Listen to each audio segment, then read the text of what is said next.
All right, for the first week, we're going to go through some basic definitions and background to get you up to speed on some necessary components before we get into some more details about campaigns.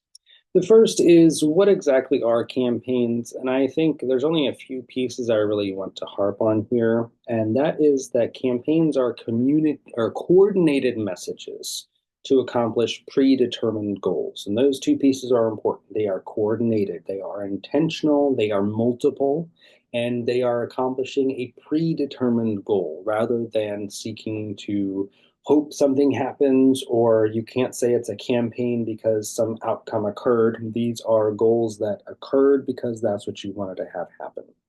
And you can see these goals take the form of either an individual behavior change.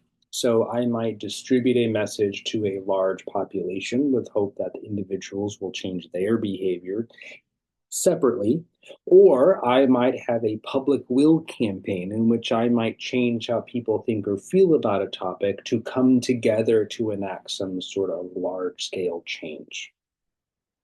Now, I think it's important to note that campaigns, the way we talk about them here as public campaigns, are different than advertising. Public campaigns don't have a financial gain or outcome that we're hoping to accomplish. Rather, they have some sort of social consequence that we're seeking to affect. So, what makes campaigns kind of work and not work? Well, it comes down to segmentation of our audience, which is a necessary component. And we can think about how we might separate our audience into the population that we can directly affect, in which we might find that I know where my population is, I know who they are, I know how to reach them, and so I put my message in front of them, as opposed to the people who I might only indirectly influence, who I'm really not sure who my audience is. I'm not sure who needs to see this. And so I just kind of blast the message everywhere and hope that it finds the right people. So I can indirectly find my audience, even if that's really difficult to do. Or I can use things like interpersonal influencers. So these are people who have access to those who I want to reach. And so oftentimes we would think about this with certain kinds of programming. So I might find, when we had Saturday morning cartoons, if I want to, promote my new super sugary cereal, that's when I want to put it on because I know kids are watching TV then, and that's what they're going to see, and they're going to ask their parents to buy them. But now we see influencers online a lot more. We find individuals or content creators or some sort of brand that is followed by someone. And so if I'm trying to promote my new service or product, I will go to them because they have the followers. We can also think about how we might change our message given the types of audience that we're talking about. So we can have prevention and promotion oriented messages, and I might have the same intended outcome, but I might phrase it very differently. For example, saying this new cancer drug has a 40% success rate, as opposed to saying this new cancer drug has a 60% failure rate. So if I'm working for the company that is trying to promote the drug, all right, I'm going to use the promotion style orientation, talk about the good things that will happen, as opposed to someone who is trying to, maybe I'm a competitor and I don't want you to buy their product. And so I might use a prevention orientation, talk about the negative things that might happen.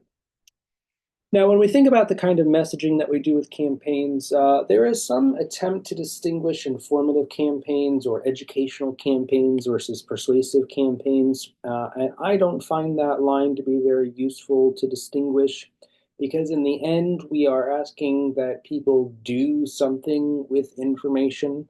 So we don't change how people think or feel about something without the even small hope that they're going to use it, right? We still want them to act on their thoughts and feelings, even if we are only targeting thoughts and feelings. So diffusion of innovations is a useful theory to talk about when we start talking about campaigns. So here is a good image to think about the different stages at which you might find people, in which you find the innovators, people who are at the cutting edge, who have to get the thing before anyone else has heard of it. They're the ones that have to have the new stuff, as opposed to early adopters, that next segment there. in the, let's call that orange, who are getting on to that new technology, that new tool, that new process, that new way of doing things pretty early on, as opposed to the majority. You have the early majority and the late majority who are kind of lagging behind, take a little bit of time, see how people respond to it, read some reviews, wait for some bugs to get worked out and for some kinks to be resolved. And eventually have the laggards or the people who often we might sometimes call Luddites who are just, I don't want new stuff. I don't like change. I don't want to do new stuff. I don't want to learn new stuff. I like what I have. I like what works and stop changing it. So you have those different stages of people and how they adopt new stuff, right? Whether that be technology is usually what this is used for, but it may be a new process, a new way of doing things. So if you think about how we might go about doing this, that diffusion process, first you have to have that innovation, right? What is the thing? Right, we have to come up with that. Then we have to communicate it to people. And we choose our channels appropriately. So we might use social media, we might go on TV, we might have go on, daytime talk TV. We might, however, we need to get our information in front of the right people. We're going to communicate that. And then we have to just sit back and we have to let time happen. We have to see, we have to allow for people to see the message, to think about it, to respond to it. So those that are in that, majority, who are the early majority and the late majority, it just takes time for them to even see it, to consider it, and then eventually to adopt it. And then you have to take into account the social system into which that diffusion is happening. So if that new way of doing things is very different, that social system, that way of existing is going to be resistant to that new process. So people don't like to adopt change when there is not a clear need for that change. So one of the ways that we attempt to move that along, particularly when we deal with the social system, is that we rely on opinion leadership. We find those people who are influential within a social network, within a community, and we rely on those people. We might attempt to influence them in order to make the adoption of something new. So if you have people who are unsure about stuff, they will, they'll have conversations with people in their community that they trust, they see as credible, who are likable. Do you think this is a good idea? No, well, then I'm not going to do it. Oh, you do think it's a good idea? Well, then I might give it a try.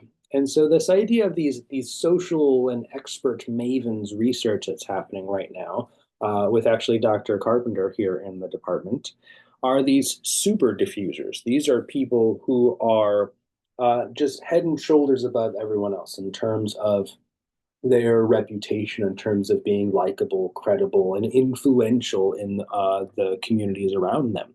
And so they're able to get people to adopt and to take on something new. And they are going to be the ones that really influence what that social system might look like. And so, if you can identify those super diffusers or those opinion leaders in your community, you can get some sort of new campaign message out within a social network very quickly and very effectively. One thing that plays a role in that social system and in general with campaigns is social norms. And these are these unwritten rules that we have. So written rules or things like laws, right? We can look them up. There's not a list of unwritten social norms of how you behave. You just sort of learn through trial and error or watching or a lot of times just guessing. Because the truth is that we really have little to no basis for most norms existing. They just are. Why do we do this? Why is everyone else doing it? Well, I'm doing it because that's what I saw. And so why do we do that? And then you have things like pluralistic ignorance, in which people just seem to be very unaware of what it is that everyone else is really doing. They will just have it wrong. You might have things like a false consensus, in which I think this is what everyone is doing, but that's not accurate. Or a false uniqueness. I think what I'm doing is different from everyone else, and the majority does something different, but in reality, you're just like everyone else. So, well, we can use these norms to our advantage and seek to change people's behaviors, and we can do this in a very concerted way. First, if we can figure out what people's perceived norm is. So, what is it that you think everyone does about a particular behavior? So, let's say how much coffee people drink. And so if I understand the current norm from my perspective as people drink 5 cups of coffee a day, I think that's what everyone does. And so I feel perfectly fine drinking 5 cups of coffee a day because that's what everyone else does. I'm just following the norm. But then we can identify the actual norm, and it may be that it's only 2 cups a day. And so if my goal was to reduce that number to a reasonable amount, maybe 5 cups is too much. I don't know. That's what some say, but I choose not to believe that. But if we are trying to bring people back in line with the actual norm, we can present the real norm in a believable behavior. So if I were to tell you that, most people actually only drink 2 cups. And so you would realize, like, oh, wow, what I'm doing is really unusual, really odd. And so I will reduce the amount of coffee that I drink to be in line with what the norm is doing. So I'm going to finish with just a couple of examples of some good attempts and some bad attempts to put that at work.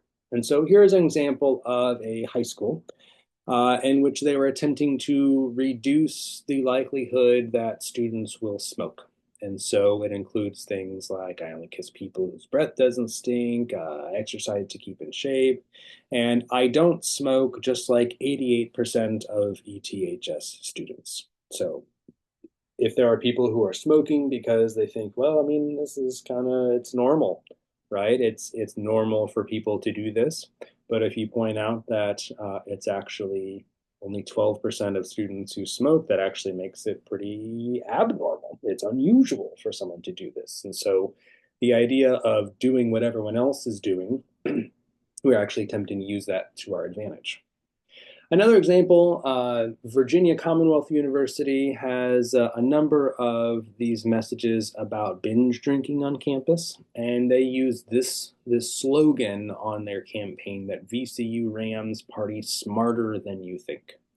So if you think that the amount that I'm drinking is fine because that's what everyone else is doing, and then if you just simply hear that people are partying smarter than that, well, is what I'm doing kind of dumb? Well, then maybe I want to change what I'm doing. So in this case, rather than presenting you with the specific number, I present you with the idea about how we might change our behavior. Now, this next one is a campaign by the Montana Department of Transportation to encourage people to wear their seatbelts. Because apparently it was just the wild, wild west out there for a while, and people just weren't wearing them and getting to accidents and getting injured and dying. And so they said, look, most people are actually wearing their seatbelts. So maybe you should too, is essentially what they're telling people. So a lot of times these social norms campaigns, they stop at that telling you what to do. They simply say, this is what most people are doing. You should be like most people. Now, this last example is an instance where the information is there, but it's just not presented in this, and it's not great, right? So this is from University of Arizona, in which they said that most UA students have 0, 1, 2, 3, or at the most 4 drinks when they party. Right? The idea was to bring down the amount of alcohol being consumed when people are drinking. But the way way this is presented just doesn't make a lot of sense. 0, 1, 2, 3, or at the most 4. I think they're trying to present the 0, 1, 2 as like, look how low it can go, even though most people actually went up to 4. So it's that, like, how it's presented, and the visual here that you see the 1, 2, 3, 4, but then you're reading the rest of it and it doesn't work very well, right? So just because we can find the information and just because we can come up with what the message should be doesn't always mean that these campaigns are done particularly well.